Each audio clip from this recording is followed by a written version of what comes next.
And now, you're tuned into RBLR, the home of Tampa Bay's Reveler Sports. Hi, everybody. Welcome to your RBLR Rays show. I'm Ben, and with me is Zach. Good morning, Zach. How's it going? Good morning, Ben. It is going really, really well. How are you? I'm doing awesome. I'm really excited about the guest we have on today. Before we introduce him, I just want to thank everybody for listening and liking and subscribing to everything we're doing here at RBLR Sports. You can check us out on our social medias. We are at RBLR Sports on pretty much everything, and especially YouTube, because now we got our YouTube show where you can see our beautiful faces and also the beautiful face of our guest today live from, you're in North Carolina right now, right? Norfolk, Virginia. Oh, right, Virginia, because you're on the road. That's true. We've got Ben Heller of the Durham Bulls. Thank you so much, Ben, for coming on. This is amazing. Yeah, thanks for having me. Excited to join the show. And yeah, I've been following you on Twitter, Ben, for a while, and big fan of your work. And so, yeah, excited to talk shop a little bit. My ego did not need that this morning. That's just kidding. I hate your work. It's okay. That's garbage. That sounds more in line with what I've heard recently. So that's great. But yeah, I'm just so excited to get into this here. This is a great great opportunity. Absolutely. Yeah. Yeah. Well, can you tell us a little bit about your journey to the majors? It's always a long and winding journey for seems like everyone. But can you tell us a little bit about your personal journey? Yeah, for sure. I mean, I don't know how far back you want to go or how much detail. As far back and as much detail as you would like. Yeah. So growing up, I was never really the standout athlete or standout baseball player by any means. I was kind of the last guy on the bench, stick me out in right field type of kid, like throughout Little League. And getting into my later years in high school, I started to pick up a little bit of velocity and started to take pitching a little more seriously. I was fortunate enough to get a scholarship to an NAIA school, not a baseball powerhouse by any means, but Olivet Nazarene University, also the home of former Ray Ben Zobrist. So that's about the only baseball claim to fame my university has. But yeah, I had a great college experience there and just kind of continued to get better every single year. Picked up some velo and kind of refined my craft a little bit. And as a senior, I ended up getting drafted in the 22nd round by the Cleveland Indians at the time. And really was just very fortunate for an opportunity at all. I was never, the type of guy who thought like the big leagues, making it to the big leagues was a real thing for me. I was just hoping to, get drafted and maybe have be able to add professional baseball player to my resume, maybe applying for a coaching job or whatever. Like, hey, I played a couple of years of minor league ball. That's kind of what I thought it was going to be at first. And through the hard work and a lot of coaching and development from the Guardian staff and pitching development group, I was able to actually develop to the point where it became a realistic possibility that maybe I would make it to the big leagues. And so in 2016, I was having a phenomenal year. Velocity and stuff was off the charts, and I was throwing strikes, throwing good off-speed pitches, and I ended up getting traded. I was in a trade for Andrew Miller from the Yankees to the Guardians. And I would say that was kind of when the stars aligned for me and everything changed with my baseball journey. Like being involved in a trade like that, you kind of get vaulted onto the scene pretty quickly. And especially going to the Yankees like that, my head was spinning for a month straight. I feel like after I got sent over there. And so soon after I got traded, I was able to make my debut and get a little bit of time with the Yankees, get some experience under my belt. But man, it was an incredible journey experience. Like I still feel like it's all just a dream. Like, I still kind of feel like that kid who just I grew up a big Brewers fan, Milwaukee Brewers. And, I feel like that kid who just was going to the ballpark and kind of idolizing these guys and dreaming of the day that maybe I would get to pitch in the big leagues. So to have had the opportunity to live that out has been incredible. And, I'm proud and I'm thankful of my baseball career. It's gone on longer than I ever could have imagined at this point. And yeah, it's been one heck of a ride for sure. Yeah, it seems like it. I mean, there's been, the ups and downs. I know you've had some injury stuff like that, and it's not over yet. This opportunity with the Rays here seems pretty exciting. I know they like to cycle through arms and get guys up and down to keep things fresh and give everybody an opportunity. So that's pretty exciting. But was there ever a time where you kind of like doubted yourself, like maybe this isn't going to work out, or did you start thinking of like backup plans and things like that? Yeah, just this past off season, actually, I was really close to retiring. I remember one day this past fall, I came home from the gym and, my arm wasn't feeling good. I was throwing slow. I didn't know if I was going to get a job. And I told my wife, like, I'm pretty sure today was my last day in the gym. I don't even know if I'm going to go in next week.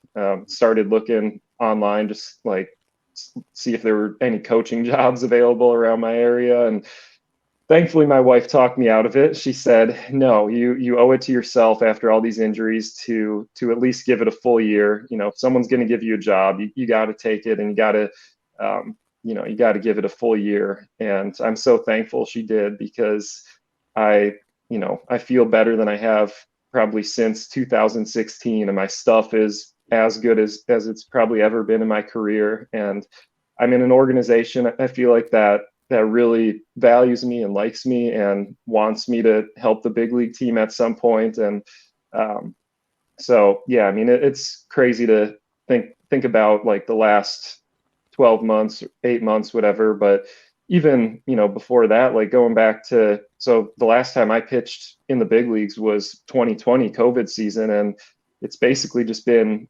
injuries since then. And, that does take its toll. It's hard to, keep finding the motivation when age isn't on your side. Things hit a little differently when you got a 3 in your age to start your age. But yeah, I'm just I feel like because of all that, I'm also in a better spot mentally, where I'm just like so appreciative of all the opportunities that I have. And it's like, I feel like I've got nothing to lose. Whereas earlier in my career, I did feel a lot of pressure to kind of, keep performing, or, to make money or whatever. But now it really feels like it's kind of just icing on the cake at the end of my career. And whatever happens from here on out is awesome. And it's all just kind of a blessing. So, yeah, I'm thankful for the Rays giving me a shot, though. And, very excited and happy with how they've handled me so far, the conversations that we've had about my development, and hopefully an opportunity to pitch in the big leagues for them. When you were coming into the Rays organization, was it different than you expected it to be? There's almost every organization has some sort of reputation, I feel like. What was kind of the reputation that you had thought about before you came in, and how did it change when you actually got a chance to be in the building and sit down with all the guys? Yeah, well, so I always used to joke around with with Yankees teammates or other baseball people, anybody that I'd talk to about this stuff, and basically just say, like, if the Rays ever want to sign me or try to acquire me, that's how I know that I'm actually like really nasty. Because I feel like they only acquire guys who they feel like are super like overlooked and have some sort of outlier skill set, or they feel like they can develop some sort of edge in them that other teams can't find or don't see for whatever reason. So when my agent told me that the Rays were contacting him, really seemed pretty serious about me, that got me excited right away. But I think there's sort of this like mystique about the Rays pitching development that across the league, and fans or players alike all kind of know that the Rays have this reputation and history for developing pitchers and finding pitchers who haven't put it together in other places. So I was definitely excited to kind of like see what that was like for real, like behind closed doors, see what it was actually all about. And I'd say, my actual experience getting here is that it's far simpler than what anybody ever would have imagined, which is kind of the beauty in it. You kind of envision like, maybe they have like this whole team of data analysts who, they come up to you and they just try to reinvent your arsenal, or they tell you all these crazy things, start tinkering with everything. But really, so this will perfectly describe it. So Kyle Snyder called me a few days after I signed, and just kind of wanted to say hi, get to know me, introduce himself. And one of the first things he said about like the pitching side was, he said, our front office acquires really nasty arms. And the way that I see my job is to help you guys believe it and understand it and buy into it.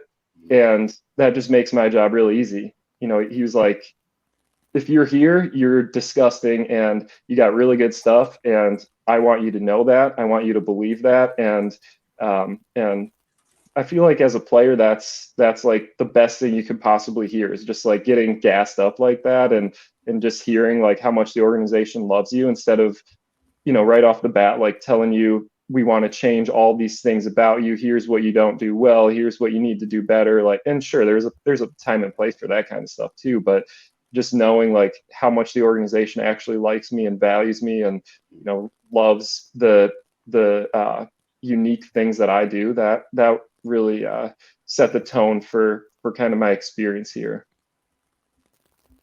Wow, that's so great to hear, as like, especially as like a fan of the organization, how, you just want the team that you root for to be successful, and to hear a little bit about like the behind the scenes stuff about how they are, this the culture of positivity and positive reinforcement, and looking to bring the best out of players. That's really awesome to hear, especially as like, you talked about development a little bit earlier, and a lot of times when we think of athletes developing, we think of like, oh yeah, the early, maybe mid 20s players are, working on something, but development is a ongoing process. Like, you're going to develop your entire life. So I'm interested to hear a little bit about like what the Rays might be trying to develop with you. Obviously, as much as you can speak on it like as possible. I don't want you to give away any insider secrets.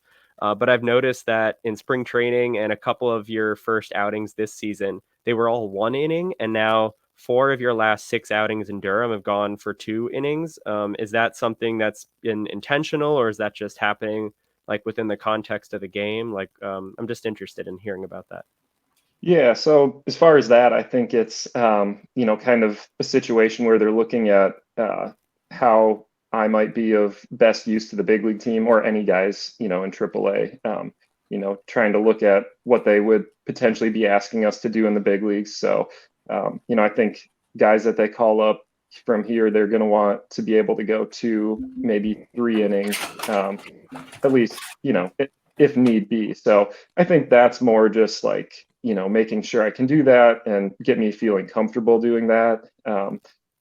But yeah, I mean, as far as the development, I think there's kind of two major things that come to mind. So the first thing, and this was on the first day of spring training, Cash and Snyder met with the pitchers and catchers, and Cashy basically said, our pitching identity is that we throw strikes. We pound the zone, we get ahead, we get ahead, and then we expand the zone late. That's what the Rays do. And they even had they had a graph or chart like worked out for like their first pitch strike percentage and how it directly translated to like a certain number of wins on the year. So like they had it like really worked out, like the higher the first pitch strike percentage as the team, the higher, or the more wins that it equated to on the season.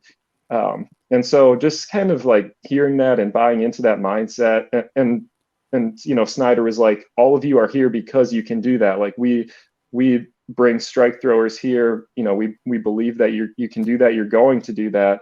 And I've been someone who has, struggled a little bit with command throughout my career. That's kind of been maybe the one thing that's held me back from, fully reaching my ceiling, is like just kind of scattering the ball a little bit at times. And the approach that most other pitching coaches have always had with me is kind of like, telling me to like narrow my focus, like, try and maybe you've heard like the Greg Maddux saying, like, try to hit a dime inside the catcher's mitt, or like, try and hit the corners, like, try and be more fine basically. But the Rays approach has basically been like expand your focal point, I guess, like just attack the zone, like err on the side of missing like over the plate more or less. And they basically said, like, you guys aren't victimized nearly as much as you think you are. They had some stats up for like batting average against on first pitch strikes, pitches that are in the zone that actually get hit, and all these things, basically saying like, don't be scared to pound the zone. Like, if you're going to maybe give up a few hits, but you're also going to gain such a huge advantage by getting ahead of guys consistently. And I think just like hearing that, it kind of like, I don't know, freed me up for whatever reason. It just like kind of took the pressure off, like trying to be so fine and so perfect, and trying to dot that perfect fastball down in a way.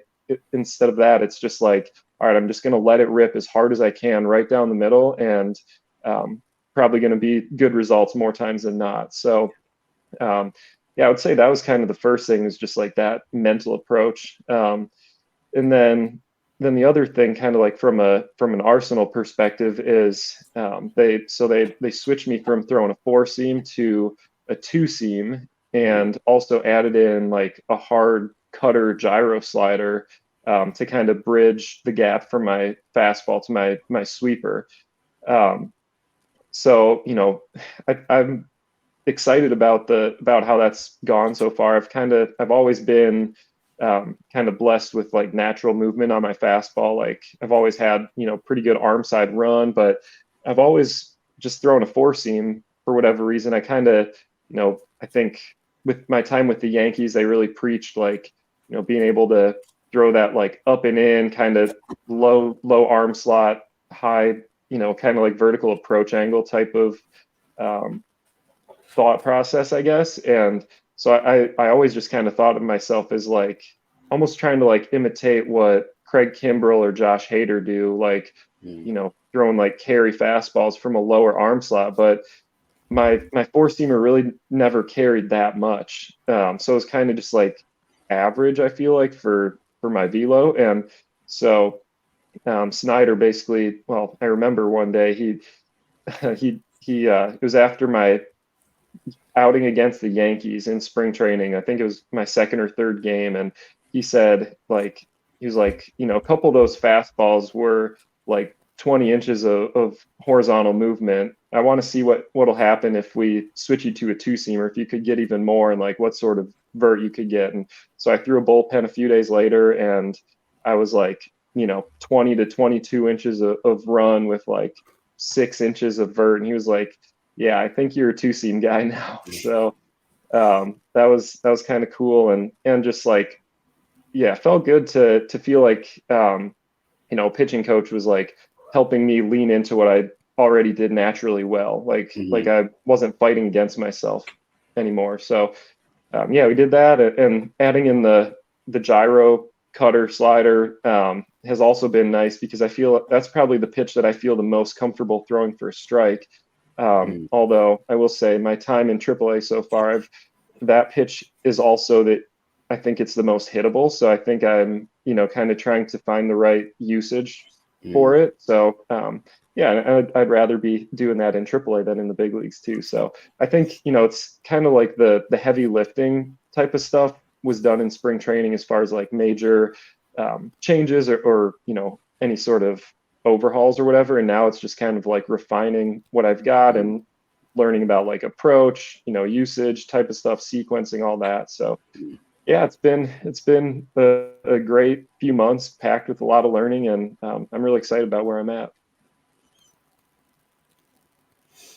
That's awesome. It's so cool to hear that you're being able to work with the staff that like believes in you and is saying, just do what you do well, and we're going to support you doing that well. That's just such a cool thing to hear. And I'm really happy that you've been able to get into that environment.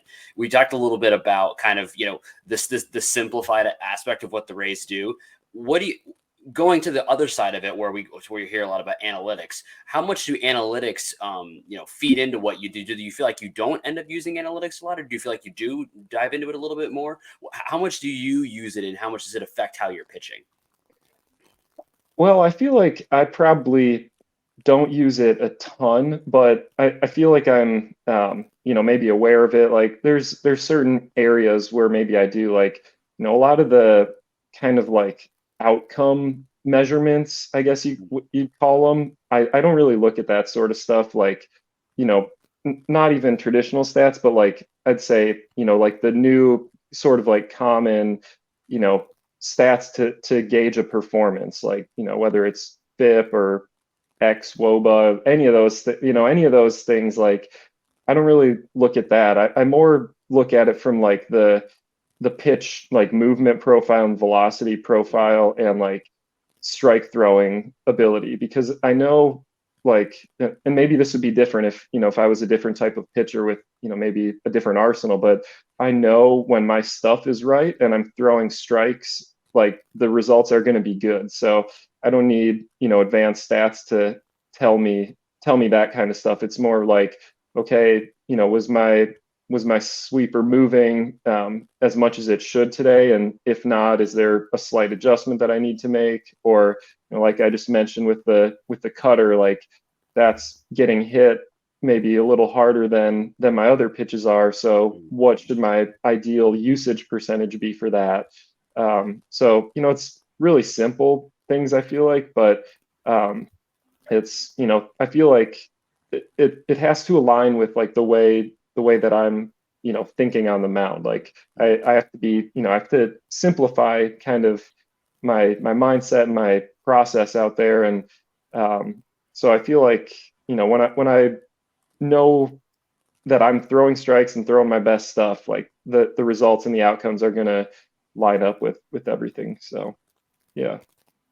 No, that totally makes sense, because I mean, we don't have public access to like a lot of the AAA data, but in spring training, you were getting swing and miss in the zone more than like 75% of other pitchers. So your stuff, like it plays like it's fantastic. So it's really cool to hear the Rays kind of leaning into what you do well and focusing on that, and using your time in Durham to kind of refine everything. I kind of wanted to touch on. I know you worked a little bit with Tread Athletics in an off season to kind of get your mechanics right. I guess I listened to a podcast not too long ago with from like Down on the Farm, where you kind of talked about that. How much are you, is that something you're kind of still doing, or it was that kind of more just a one-time thing where you wanted to get, a cleaner throwing motion and make sure your arm was healthy? Yeah, so that's a great question. So I had Tommy John surgery in 2018, and basically haven't been, like, until this year, I was never like truly healthy. Like I always had something hurting in my arm, like some sort of like fairly major pain or injury and I pitched through some stuff. I kind of tried to like grind it out as much as I could, but after that 2020 season, or spring training of 21, I was with the Diamondbacks, and I suffered a stress fracture in my elbow, and so that cost me the 21 season. And then while I was rehabbing from that, some shoulder stuff came up. So it was really just like constant arm pain. And like I said, I was like 29, 30 at the time, and so the writing was kind of on the wall for me. Like if I didn't change something to, make my arm feel a little better, I was probably going to be done. So that's when I went to Tread, and I actually was down there for like 6 months or so, and basically just told them, like, rebuild me from the ground up. Like I want to be able to throw without pain again. And so that's kind of what we did. We on the surface, it may not look like major changes, like if you compared my mechanics from before and after, but I'm getting in such better positions on the mound, like with my arm, with my body, using my body, sequencing everything so much cleaner and smoother. And I think that's why I've been able to, kind of recapture some of my velocity and be able to stay healthy so far. So yeah, I mean, it was really just out of necessity that I went down there. Like it's not realistic to just continue pitching through pain and with diminished stuff too. So it was kind of a no-brainer to go down there, and massive credit goes to specifically to Ben Brewster. He was my performance coach down there, and he's an absolute G in the pitching industry. So I was fortunate to work with him. But yeah, I'm thrilled with where I'm at physically, and for my delivery to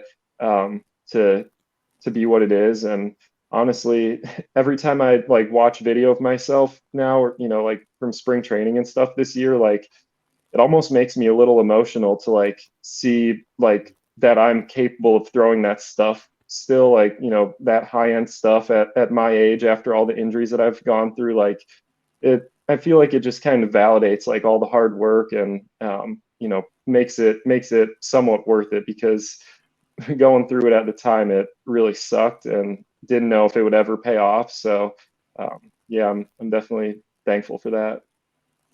Yeah, I mean, you've definitely come out on the other side of like all those injuries, and it's really, impressive. Is there any advice you wish you could have, you could go back and give yourself at the time when you were going through those injury struggles, and kind of like feeling down on yourself about all that? Yeah, I mean, I would say like just try to keep everything in perspective. I think, you can kind of like, we all get, kind of caught up in our own in whatever we have going on, and kind of, and not to say that there aren't a lot of like real problems out there. I'm just thinking about myself, like being in the situation that I was, like being a major league baseball player, and being able to make a living playing baseball, and rehabbing and stuff. And I feel like I just put all the pressure in the world on myself to like be healthy or perform well, or do all these things. And it wasn't until like I was just so, broken down, I feel like that I was able to actually like kind of look at it from like a bird's eye view, and see like how fortunate I am for everything that's happened in baseball for me, and also just like in my life. I have two kids, I have an amazing wife, I have great friends and family that I just have all these things that I'm so fortunate for. And I wish maybe during some of those harder times I could have taken a step back and just like appreciated everything that was going on. Just realize like baseball is a small part of my life. Baseball is what I do. It's my career, and I'm super passionate about it. But I feel like it kind of started to like leak into my personality, or the way that I would talk to other people, or the way that I would, just my like natural state of mind on a daily basis. I would find myself kind of being down in the dumps. And yeah, so I think that's probably what I would have to tell myself, is just keep everything in perspective, and always look at the blessings and the good things in life. I feel like that's just such great advice. Like no matter what you're doing, or what your life looks like, it's so easy to let the things that are going wrong in your life dominate your life, and let that just control how you view everything. And it's so easy to miss all the blessings that are in your life, and all the great things that are in your life. And so that's awesome, man. I think that's just really great advice for anyone listening out there. Just don't let the bad stuff that's going on in your life control you. Keep your chin up, keep looking for the blessings, because they are out there, and you're, it's not always going to be bad. Amen. That's yeah, totally agree. And that's what it's all about, really. That's bigger than baseball. That's that's kind of what I feel like is kind of my true driving factor with being a baseball player, is like, how can I use whatever platform I may have to hopefully make other people's lives better. And so yeah, I think you nailed it there with saying that. Yeah, you guys are gonna make my eyes sweat a little bit over here. Kind of building on that though, is that kind of how is that? I'm trying to think how to say this, like how your relationship is with maybe some of the guys in Durham, maybe the younger guys. Like, are you seen as a, I don't know, maybe more of a leader or an experienced like mentor figure in the clubhouse down there? I would say so. I mean, that's kind of the vibe that I get. I'm not a big like rah rah guy by any means, Right. but I think guys kind of pick up on my vibe a little bit of like, we're just kind of like, we're here working hard. We're trying to do the best we can. We put in our work every day, but like, you just kind of, you kind of roll with it. Like baseball it will eat you up mentally if you let it. And there's a lot of guys who kind of lean towards that direction, their natural, kind of way of, assessing their outings, performances. You kind of like baseball. Ben Gamble and I were just talking about this. Like baseball, it goes in waves. It's like surfing. Sometimes you'll catch an amazing wave that you ride it out. You don't even believe what's happening. It's like even like in spring training for me, like it was better than I ever possibly could have imagined. And then, maybe you get off that wave and you go through like a little drought, like a little tough time, but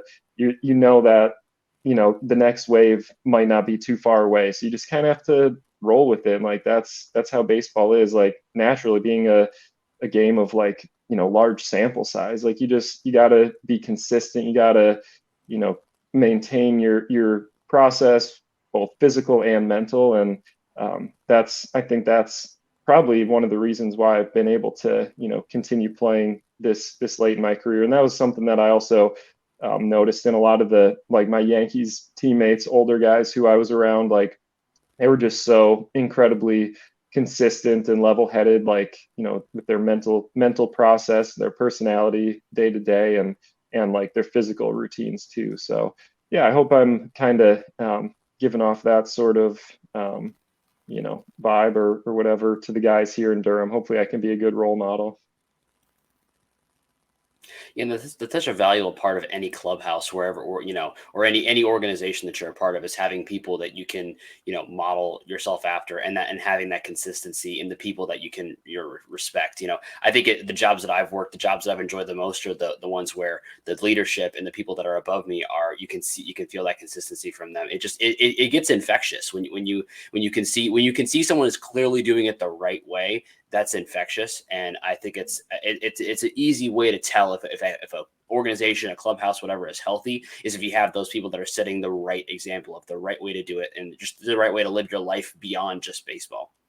Yeah, absolutely. Totally agree. And I think that even goes like throughout the entire Rays organization. And so the Rays are the fifth organization I've been with. And I will say that it's by far the best culture, I guess the healthiest culture, like from the staff and coaches all the way through the players. Like you just don't get guys complaining here really about anything. Whereas like it's with other teams, everyone seems to think, something should be done differently, or that the grass is greener somewhere else. People want to get out, they want to do something different. And with the Rays, it's just like everybody is thankful, to be there. Everybody's working hard, and yeah, it's a really good culture for sure. That's so great to hear. I mean, I didn't want to like ask you to like compare the two, but it's nice to kind of get that like compare other organizations, but it's nice to kind of get that, that feeling that they're doing things the right way, and they're, making, because I mean, you're not going to remember every single pitch you throw for the Rays. Like everybody's not going to remember every single day they work at their job, but you're going to remember how you were treated. And I think that's such an important thing in a lot of workplaces. And I'm sure especially baseball, when it's, it's a grind every single day. Like it's definitely a marathon. So that's really great to hear. Yeah, absolutely. And I think part of it too is like another dynamic is like kind of and this is more at the major league level, but like, kind of the dichotomy between like superstars and like average players to, the up and down guys. And, with the Yankees, obviously, kind of notoriously having a lot of those really, really high end guys, like both money wise and kind of like personality. It can be a bit intimidating for, maybe like the average, like fill-in guys, and especially for younger guys.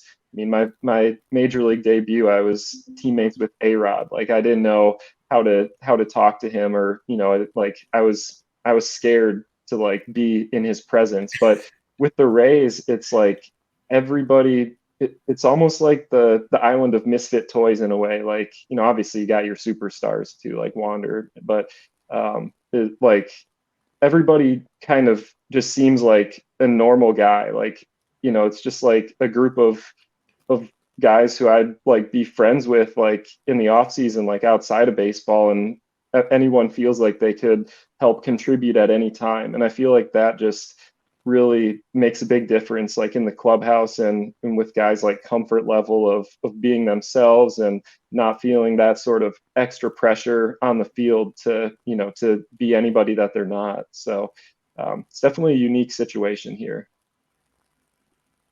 Well, I think that's the way that it should be because at the end of the day, baseball is a grind of a season, like we've been talking about. So everybody in the organization is going to need to contribute at some point for a successful season to be had.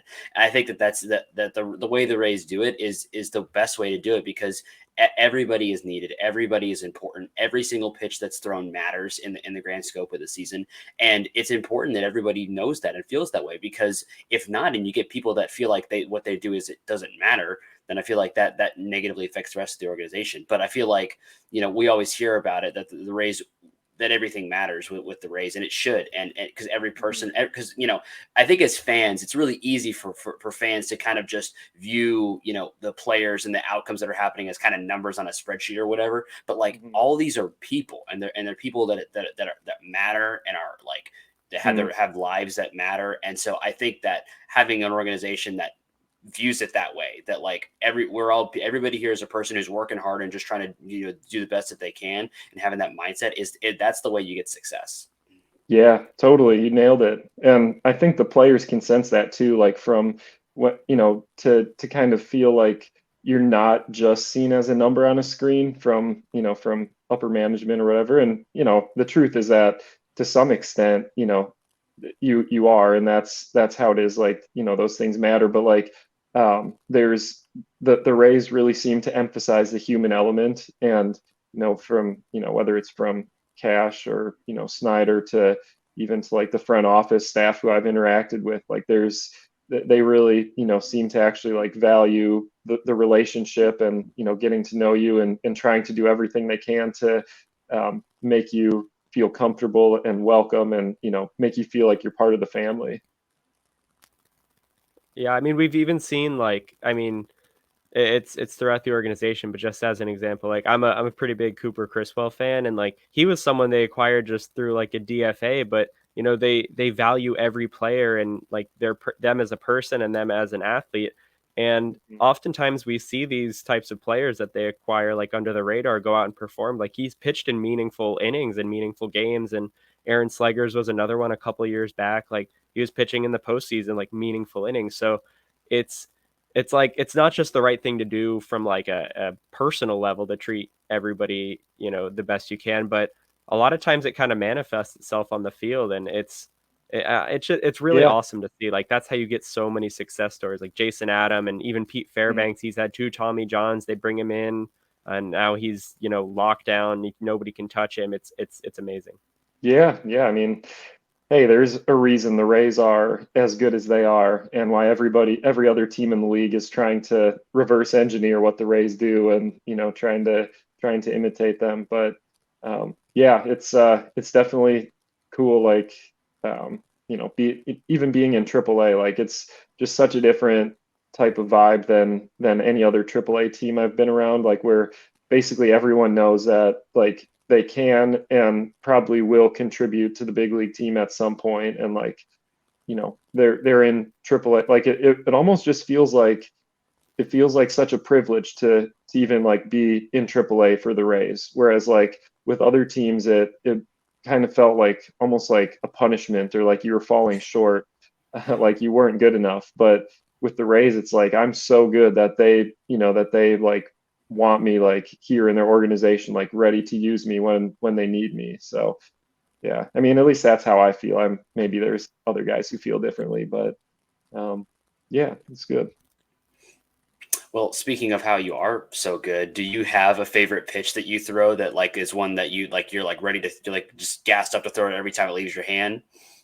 Oh man, well, it's hard to beat throwing a fastball by guys, so I'll probably have to go with that. And so just quick story on that. So, my velocity has kind of trended down ever since Tommy John. I used to be like a kind of like a mid to upper 90s guy, and coming up, that was always like my MO was just like being able to throw fastballs by guys, and um, obviously just love doing that. There's really no better feeling than just overpowering the hitter. But so my velo is kind of trending down over the last however many years. But then spring training, my first live BP that I threw like before games started or anything, I was facing Yandy, and like the first pitch I threw him was like 97.5, just blew it by him, and I was like, whoa.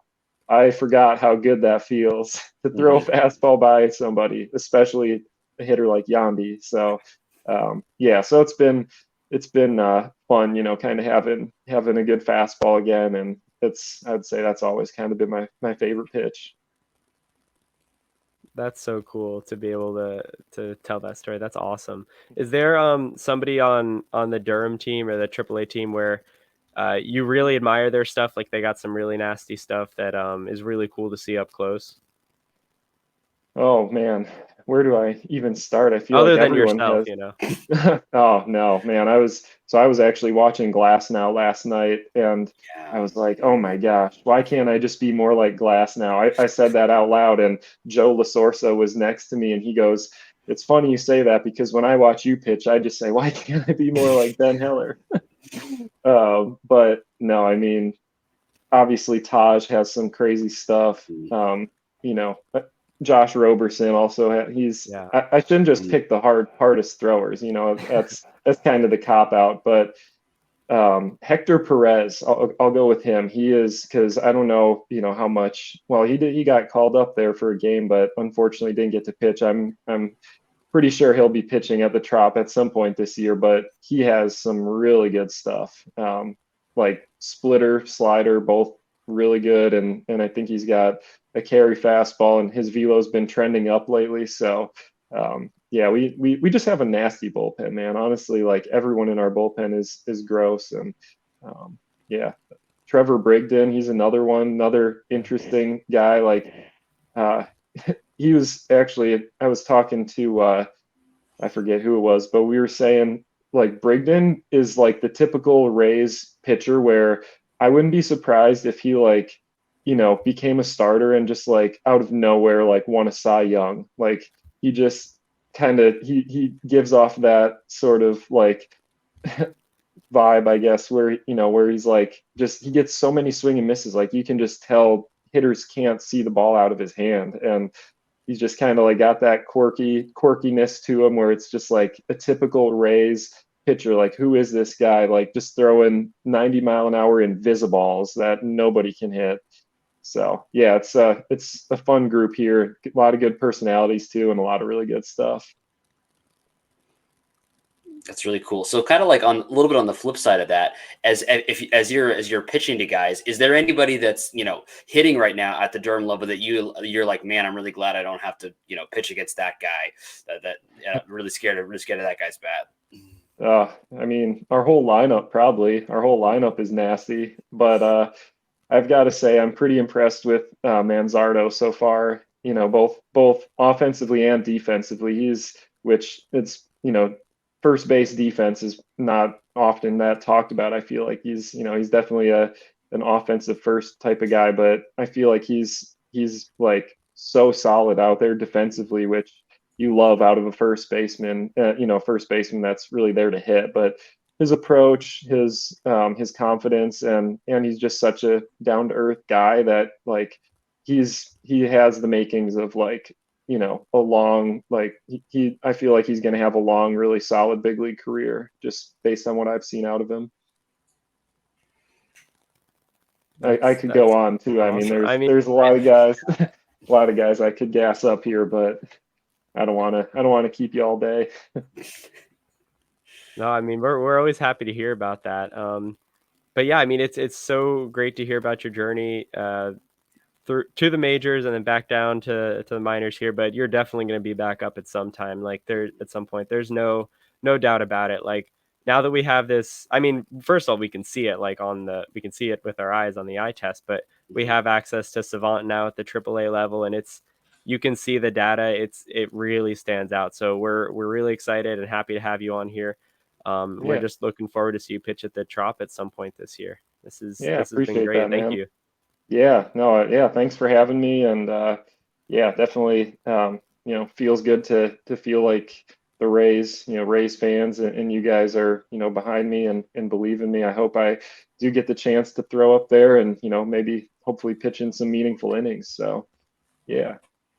Yeah, 100%. Zach, was there anything else we wanted to add here? I think we covered pretty much everything I plus think we some covered. extra. I think we got everything. I'm just eagerly awaiting the Mark Tonkin tweet saying that you've been brought up to the major leagues. That's all I got to say. Oh man. Yeah, well, when it happens, it happens. And I do feel like it's like, so just quick tangent. So last year I signed with the Twins at when I finally got healthy. I was rehabbing most of the year and I signed with the Twins. And at the time their major league bullpen was really struggling. And so it kind of made sense. And the Rays actually tried to acquire me last year as well. It's kind of between the Rays and the Twins, but the Twins had the worst big league bullpen, and so I decided to go with them. And um, so, well, for one, I wasn't throwing well. I hadn't pitched in basically 2 years, and my stuff wasn't quite what it is now, and the command wasn't there. But they also went out and got some bullpen reinforcements soon after I had joined the team, and I basically just never pitched. Like there, I was thrown Mhm. like once a week, and that was probably the most difficult time of my baseball career because I was finally healthy. I had put in all this work, Yeah. and I just wasn't getting to pitch. Like I literally just felt like I needed innings. Like that was all I needed to do is just consistently keep throwing, and the opportunities weren't there. And so I say all that to say, the Rays seem very, very committed to giving me innings, to allowing me to develop. And that maybe sounds silly coming from a 31-year-old, but I haven't pitched really much. I think I've thrown like 30 innings over like the last 5 years. So like, I do need to continue developing. I need to pitch, and I'm just so incredibly thankful for the Rays like committing to helping me in that development and like giving me the innings, like even though like whatever, whether it's here or in the big leagues, like I'm so fortunate for them to like keep running me out there and allowing me to figure stuff out, to refine everything and kind of work out the kinks and just keep having the opportunity to throw the ball. So yeah, it's a good situation for sure.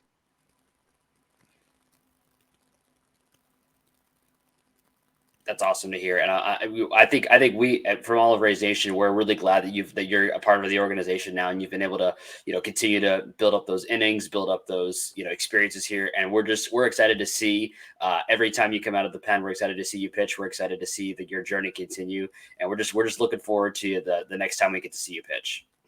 Yeah, appreciate that, man. Thank you. Is there anything you want to share or like plug or thing like that before we wrap it up here? Oh, no, I don't think so. My social media channels, I've been trying to share a little bit more. I've kind of, throughout my career, I've always kind of, felt inclined to kind of start sharing some of the things that I've learned in my own development throughout my career.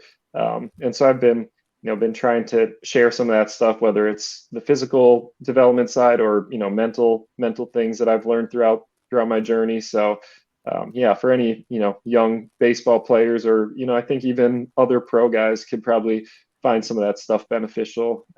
Yeah, on my different social channels, I share some different stuff. So yeah. That sounds great. Cool. Well, thank you so much for your time. We really appreciate it. Yeah, I wanted to get your thoughts. Who are you rooting for this weekend? If you feel comfortable picking a side here. The Rays took game 1, got game 2 today at 4. I think Garrett Cole's pitching. No, it's Domingo German and then Garrett Mhm. Cole tomorrow, I guess. Yeah. You watching this Oh series at all? man.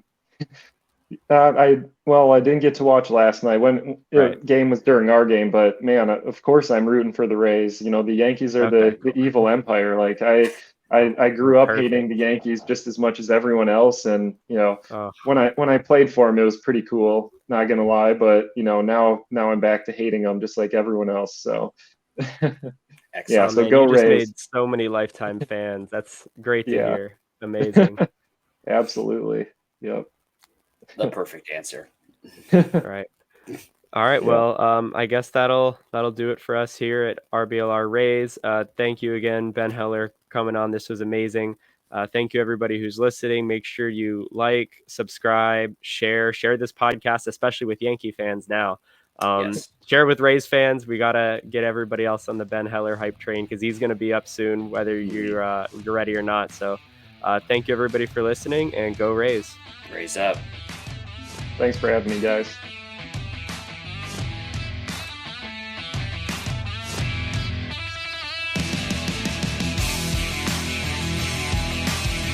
Thank you for tuning into this presentation by RBLR Sports. On your way out of the stadium, please remember to like and subscribe.